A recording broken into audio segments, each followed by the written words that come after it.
What is up, Rad Potential YouTube, and welcome to the start of the biggest project that I've ever undertook on the channel for you guys. We're going to big block swap the FD RX7 that you guys are seeing behind me, but not with a big block Chevy, actually with a four-rotor in a rotary engine. So this engine was built by Logan at Defined Autoworks. It is a side port four-rotor engine using stock Mazda irons and housings all the way through that have been machined for carrier bearings to support the four-rotor eccentric shaft down the middle. This engine is built for the street. So we will not be running a dry sump oil system on this engine. We will be using a factory RX-7 FD front cover with a stock oil pump.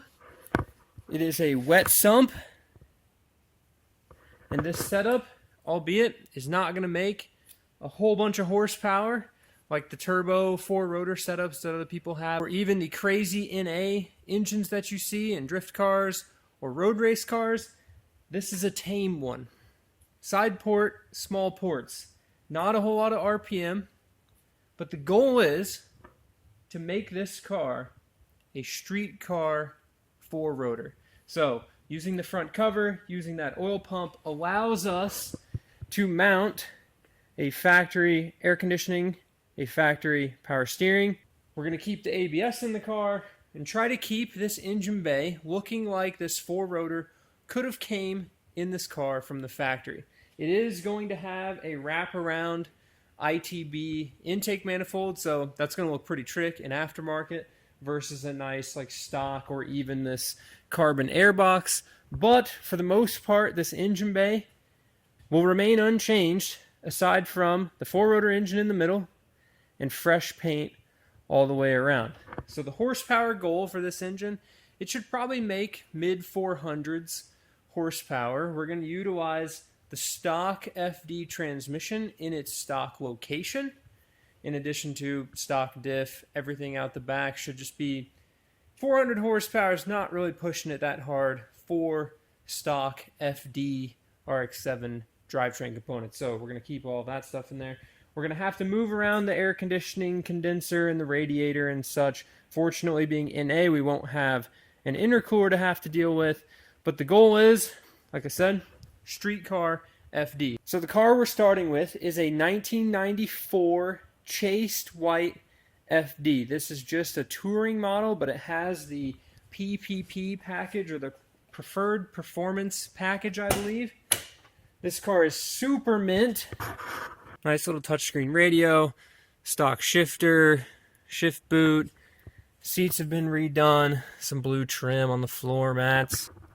So I would tell you how many miles it has, but this has the cursed, burnt out speedometer bulb in it. However, I believe when Johnny bought this car a few years back, it's definitely sub 70,000 miles on this chassis. Everything works. Factory cruise control works, sunroof, windows, the whole 9 yards. It's all functional, and I'll even prove to you. Listen to how fast this thing starts. It's 100% cold. It's been sitting in the shop. I did get my wood stove hooked up today, so it is quite nice in here, actually. Not even going to touch the throttle pedal. It's going to fire right up. Listen to that.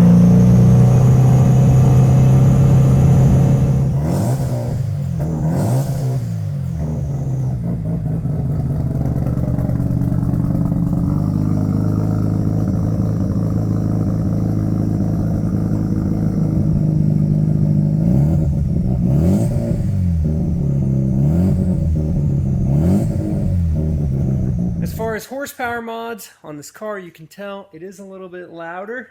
I don't know what catback this is. It doesn't say Gretty on it, but it is pretty loud for my taste in an FD. Got 99 spec taillights, 99 spec wing, the carbon blade in there, black chrome RPF ones. I think those are feed side skirts, feed front fenders. They're a little bit wider than stock as well. 99 spec front bumper, and I think that's a shine carbon lip. Otherwise, not an overly crazy done FD RX7. Very clean street car. AC blows nice and cold. It's just been a great car the past few years. Seeing this thing rip around, been basically nothing but reliable. I think we had a small fuel pump issue a couple years ago, but otherwise, just a solid car. So, putting this four-rotor in it is actually kind of a shame because it's such a good car exactly like it is, albeit improving the look of the engine bay, because this is basically stock untouched. It's had an engine put in it, but stock untouched as far as paint, wiring stuff. ABS unit could be cleaned up a little bit. Bottom of the hood, the car had been painted. But aside from taking it apart to paint the engine bay, really this car needs nothing, just like it is. But it's for a good cause, because we're putting a four-rotor engine in this car. So I'm going to get started ripping this engine out. Pulling an engine on these FD RX7s is actually relatively simple. The only real tricky part is getting the pull-style clutch collar thing off. Otherwise, pulling a downpipe with stock twins is kind of a pain. Obviously, this one still has all the stock stuff on it, but what you'll see is if we disconnect the engine harness from under the dash, pull the engine harness out from under the pull the engine harness out from under the ABS unit, fold that on top of the engine, you can lift this whole engine out basically with a majority of, if not all of the accessories on it. So don't try to fight yourself in like pulling every single thing out of the way, especially on a stock FD.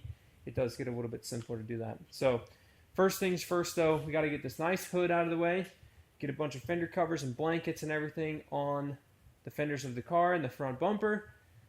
Got to leave that stuff on, so when we put the four-rotor in there, like test fit, it looks like a complete car. But get the hood off, get this taped up so we don't damage it, and start pulling parts off this thing.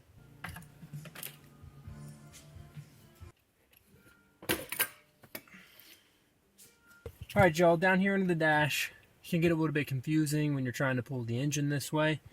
So there's a few plugs. I've already pulled the harness out, and I'm going to show you kind of what's left. So back here in the corner, you're going to have two yellow plugs that plug into your ECU.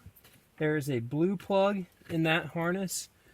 For lack of a better term, we're just going to call this the ECU chassis harness, okay? So it's down here far right if you're sitting in the car.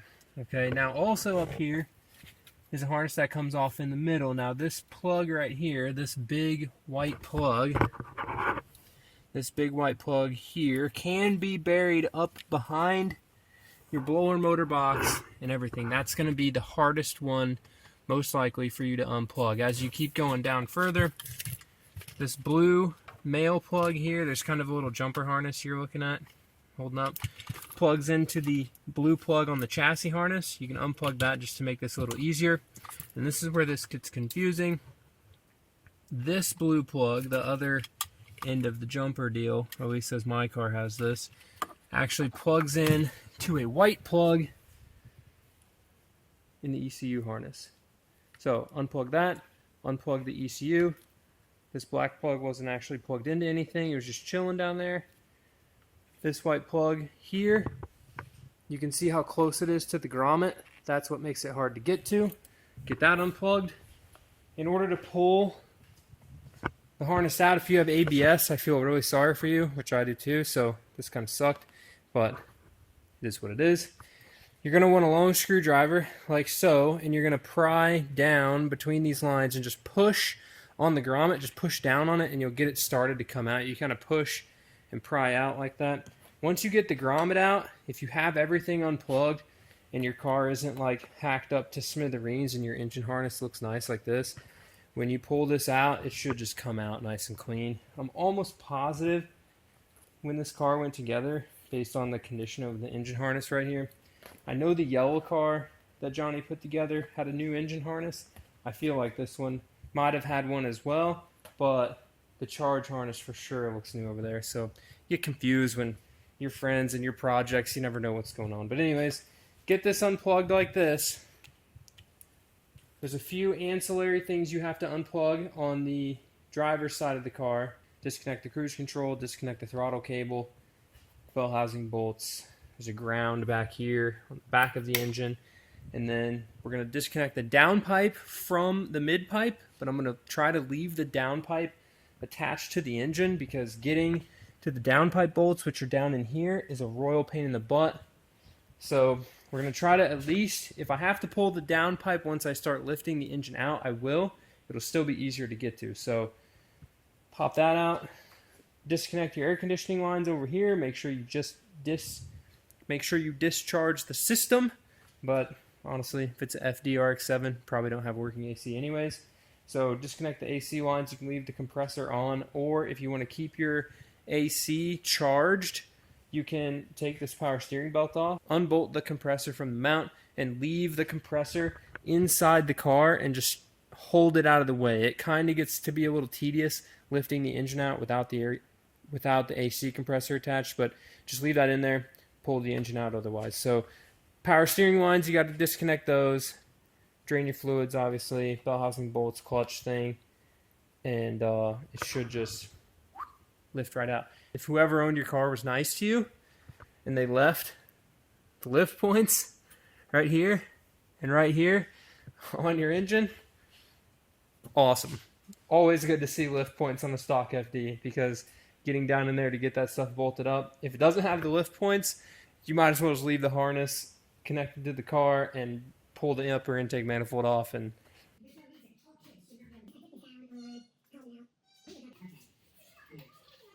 just like that, everything is out of the car. So, few things that I learned pulling this engine like this. One, usually once I get the downpipe, like the engine up and out a little bit to where I can access the downpipe bolts really easily, I'll remove this. It likes to get hung up on the transmission and on the exhaust heat shield kind of as you're lifting the engine up and out of the car. Okay, so on this one, like I guessed, it had been on here for a while. One of the bolts chewed some threads off. This bottom one down here is ultimately the worst one because you can't put a socket on it with how the downpipe curves. And that one is actually pulling the stud out and is really hard. So I was able to get 3 of these off. As you saw from the video, I had to kind of snake the engine out with the downpipe attached, which is kind of a pain in the butt. Especially, you know, this car is in really good shape. So you don't want to scratch the fender. You don't want to scratch the brake booster. You really don't want to scratch anything. You want to get the engine out without harming it. You know, you don't want to wiggle it too much that falls off the jack stands, etc., etc. And being one guy trying to hoist, clear the downpipe, get the engine out, it was a little bit tedious. But engine's here. So this is your 2-rotor 13B REW. This is what would have came from the factory in this car. This one's been rebuilt. It looks like it's got, I believe these are 93 twins on it. Well, they're actually in pretty good shape. Most of the time these twins have some play. It's got a downpipe. I was wrong earlier. It's not a Power FC. It has a Pettit Racing ECU. Your engine mount's here at the back. This is probably for your first time rotary engine FD RX7 experience. Removal is probably going to be the hardest part, is popping this collar out. So you kind of have to pry the throwout bearing in and then pry this piece off the throwout bearing. It's kind of a 2 screwdriver little beep bop pop ordeal, but once you get that off, pretty much smooth sailing. I'd suggest getting a 14mm wobble socket, like a nice 1/2-inch drive one, so you can reach all of this, or get a U-joint. As far as things on the back of this engine that connect, you know, down below when you're doing a harness removal like this, like leaving the harness on, this is the transmission harness, okay? So you got to unplug this. It goes back to all your reverse safety switches and stuff. This is where your engine harness comes off here. I'm gonna lay it back. Get a ground wire. This looks like aftermarket ground. I don't think this is factory. Otherwise, map sensor. This had like a Gretty elbow, so that's there. I don't really think there's anything too crazy else on the back of the engine you have to necessarily worry about. On this side of the engine, as far as things to remove from the 2-rotor, fuel lines, the evap line, you have your ignition coil plug. So this car had a HKS twin power, very common to find these. This thing will mount to the fender, plugs in line from the charge harness side to this. You've got AC here. This AC fitting was much easier to get to after I took the power steering pump out. So power steering pump removal, super easy. Pop the pulley off, 4 bolts. Don't forget the bolt on the bottom. Comes right out. It's kind of going to make a mess, but surely nothing you can do about it. Coolant line here. The coolant temperature actually goes to the ECU harness. Oil pressure is on the charge harness. You've got some grounds and stuff down here in addition to your starter wires that stay on the charge harness. Cruise control if you've got it. It's way easier to remove your intake elbow to get to all of this stuff. And then charge harness is also from the alternator. So here in the alternator plug, that slides out. Otherwise, super straightforward. You can see the AEM water methanol pump there. The water methanol pump was using the windshield washer fluid tank as a reservoir. So it was sucking the meth out of that tank to spray in there to keep the detonation away. So interesting setup. There's a little light in there that I'm sure is the, hey, you're low on water methanol thing. You got to make sure to keep it full. This one had some in it, which is good. But engine bay is pretty dirty. As you can see, plenty of room for that 4-rotor engine. Now that you kind of see all of this nastiness out of here. So take one last good look. This is what it takes to make the 2-rotor FD work in mostly stock form. I'm going to slide all this stuff out of the way. In the next video, we're going to start with the 4-rotor engine sitting right there. I'm going to get this radiator stuff removed out of here so we have all the space. And then we're going to see if this 4-rotor engine fits. So with that, I hope you guys enjoyed seeing this engine come out of the wide FD. I am stoked to be started on this project. I'm privileged to have the opportunity to build this car for my buddy Johnny and just to have access and be able to work on a 4-rotor car. For most people, it is a dream to be able to hear a 4-rotor car in person, let alone be able to work on it. Definitely is a dream come true to be able to work on this thing. So I'm stoked to take all of this stuff out, put that here, get it in the car. Honestly, I'm just curious if it fits. It seems like it'll fit, but hopefully it fits well. I know we're going to have some challenges moving forward, and I'm excited to overcome them and to bring you guys along for the ride. So if you're interested in following along with the build, definitely subscribe to the channel, and I can't wait to see you guys in the next video. Keep it rad. See you in the next one. Dang. Something about, you know, the old 13B REW, just a good old engine. It's almost like just begging. We just roll this over here and just put it right in there. Or when the turbo Renesis decides to blow up, we just keep this under the shelf and roll this over here, put it in that one. Or we could put it in that one. But I think that Turbo 2 is probably going to last a really long time. Peace, guys.